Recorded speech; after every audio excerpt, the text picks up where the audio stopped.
దీక్ష స్వీకరించి నియమాలతో మండలం గడిపిన భక్తులు శబరిమల యాత్ర చేస్తారు. ఈ దీక్ష స్వామి సన్నిధాన సందర్శనంతో ముగుస్తుంది. శబరిమల కేరళలోని పత్తినంతిట్ట జిల్లాలో పశ్చిమ కనుమల్లో సహ్యద్రి పర్వత శ్రేణుల ప్రాంతం కిందకు వస్తుంది.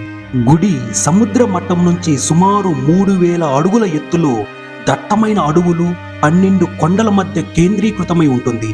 ఇక్కడికి యాత్రలు నవంబర్ నెలలో ప్రారంభమై జనవరి నెలలో ముగుస్తాయి.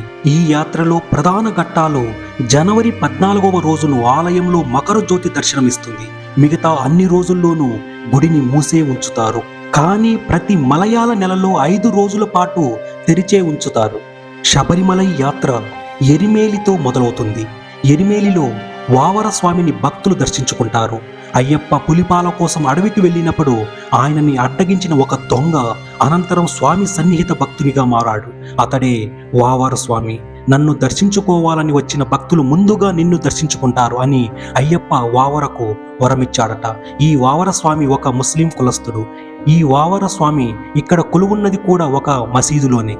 దర్శనానంతరం భక్తులు వావర స్వామి చుట్టూ రకరకాల వేషధారణతో పేటైత్తులాల అనే నాట్యం చేస్తారు. మహిషితో యుద్ధం చేసేటప్పుడు అయ్యప్ప స్వామి చేసిన తాండవం పేరు పేటైత్తులాల. ఈ ఎరిమేలి వద్ద ఉన్న ధర్మశాస్త్ర ఆలయంలో అయ్యప్ప స్వామి ధనుర్బాణుధారి అయి ఉంటాడు. ఇక్కడ వినాయకుడు కూడా కొలువై ఉంటాడు. ఈయనను కన్యమూల గణపతి అని అంటారు. ఇక్కడ భక్తులు కొబ్బరికాయలు కొడతారు. ఇక్కడ నుండి భక్తుల పాదయాత్ర మొదలవుతుంది. పాదయాత్రకు 2 మార్గాలున్నాయి. పెద్ద పాదం అనేది కొండల మధ్య దట్టమైన అరణ్యంలో ఉన్న కాలిబాట. ఇది 80 కిలోమీటర్ల దారి. అయ్యప్ప స్వామి యుద్ధం చేస్తుండగా కాలై కట్టి వద్ద నుండి శివకేశవులు యుద్ధాన్ని చూశారట. ఇక్కడికి కొద్ది దూరంలోనే అలదా నది ఉంది. అంటే మహిషి కార్చిన కన్నీరు నదీ రూపమైందంట. ఈ నదిలో స్నానం చేసి భక్తులు నది నుండి 2 రాళ్లని తీసుకుని వెళతారు. ఆ రాళ్ల కలిద ముకంద అంటే మహిషి కళేబరాన్ని పూడ్చిన చోటు వద్ద పడివేస్తారు. తరువాత యాత్ర ముందుకు సాగి కరిమలా కొండ చేరుకుంటారు.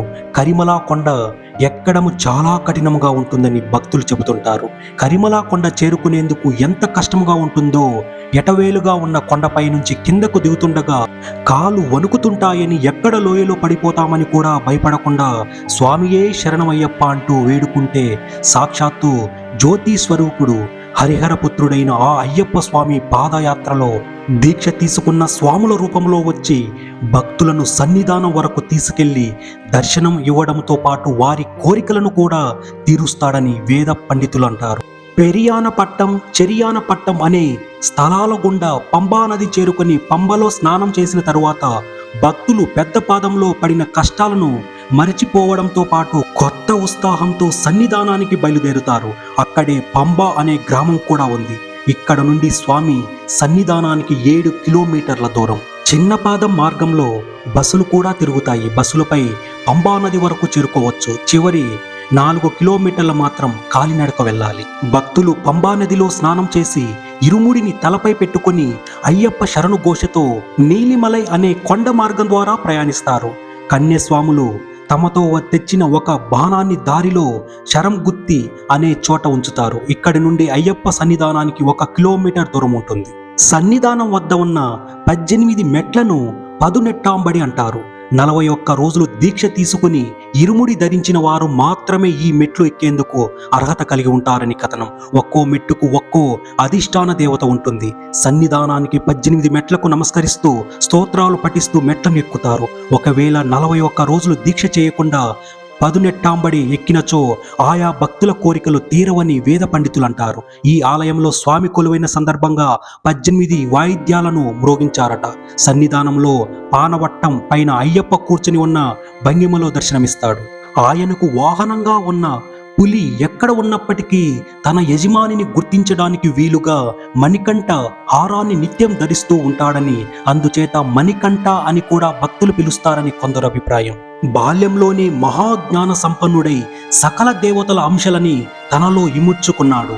నవగ్రహాల ప్రభావం మానవలోకంలో దుష్ప్రభావం చూపించకుండా శని, రాహు, కేతు మొదలైన గ్రహాల వల్ల ఆపదలు రాకుండా సదా కాపాడే మహిమాన్వితమైన దైవం అయ్యప్ప స్వామి. తన భక్తులను శని ప్రభావం కలిగించనని శనిగ్రహం అయ్యప్పకు వాగ్దానం చేస్తాడు. అందుకు అయ్యప్ప మానవులకు శనికి ప్రీతిపాత్రమైన నల్లని దుస్తులను తన దీక్ష కాలంలో ధరించాలని నియమం పెట్టాడు.